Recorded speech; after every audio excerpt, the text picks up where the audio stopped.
All the best గురుగారు. నువ్వు తప్పుకో. కంగ్రాట్స్. సరే, ఇన్నాళ్లకి నువ్వు మాలో ఒక్కడివయ్యావు. కంగ్రాట్స్. అదేంటప్పారావు డల్గున్నావు? సెంచురీ కొట్టిన కుంబ్లేలాగా హ్యాపీగా ఉండాలి కానీ. అతను కొట్టినట్టు తెలుసు, నాకు తెలియలేదు. అదే నా ప్రాబ్లం. అదెలా?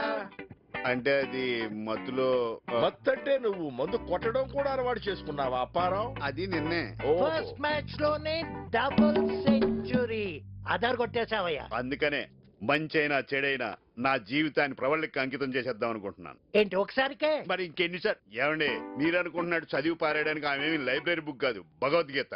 కళ్ళు పోతాయి. రామాయణంలో సీతే అనుకో. నువ్వేమైనా సల్మాన్ ఖాన్ అనుకుంటున్నావా 40+ లో కూడా నేను ప్రేమించడానికి? నువ్వు ఊరుకునుండు దుర్దరాజు. ఒక్కొక్కసారి మత్తులో అలా జరుగుతుంది. నాకు తెలుసు కదా. ప్రేమంటే ఏంటో ఆల్మోస్ట్ మర్చిపోయే వయసులో మా గురుగారు ప్రేమలో పడ్డారు. మీరు ప్రేమ అనుకుంటున్నారు, ఆమె ఏమనుకుంటుందో. పైగా అందమైన అమ్మాయి, డబ్బుంది, ఫారెన్ లో ఉంటుంది.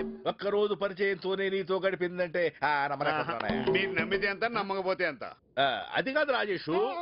ఓకే ఓకే, ఒక రోజంతా గోక్కోకుండా ఉన్నానంటే నమ్ముతావా? తరుణ్ రోజుకు ఒక బుక్ చదవకుండా ఉన్నాడంటే నమ్ముతావా? బ్యాటింగే తెలియనోడు సెంచరీ కొట్టాడంటే నమ్ముతావా? ఇదంతా కాదండి. వీళ్ళ అనుమానం వైజాగ్ దాటించాలంటే మీరు అర్జెంట్ గా అమ్మాయి దగ్గరికి వెళ్ళి విషయం అటు ఇటు తేల్చేయాలి.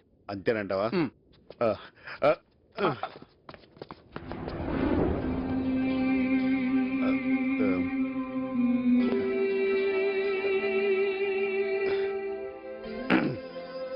మీరు నన్ను ఎందుకు ఇష్టపడుతున్నారు?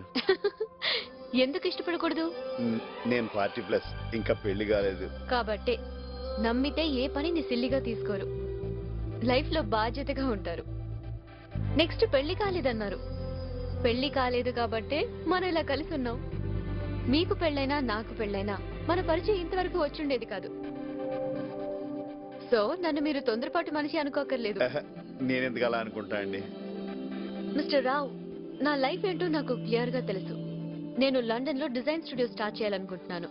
దానికి మీలాంటి క్రియేటివిటీ ఉన్న వ్యక్తి కావాలి. నాకు అంత తెలివితేటలు ఉన్నాయంటారా? అదిగో ఆ ఈగో లేని ఇన్నోసెన్సే నాకు కావాలి. క్రియేటివిటీ చాలా మంది దగ్గర ఉంది, కానీ మీకున్న క్వాలిటీస్ ఎవరి దగ్గర లేవు. ఇప్పటికే చాలా కాలం గడిచిపోయింది కదండి. అయిపోయిన లైఫ్ గురించి ఆలోచించకండి.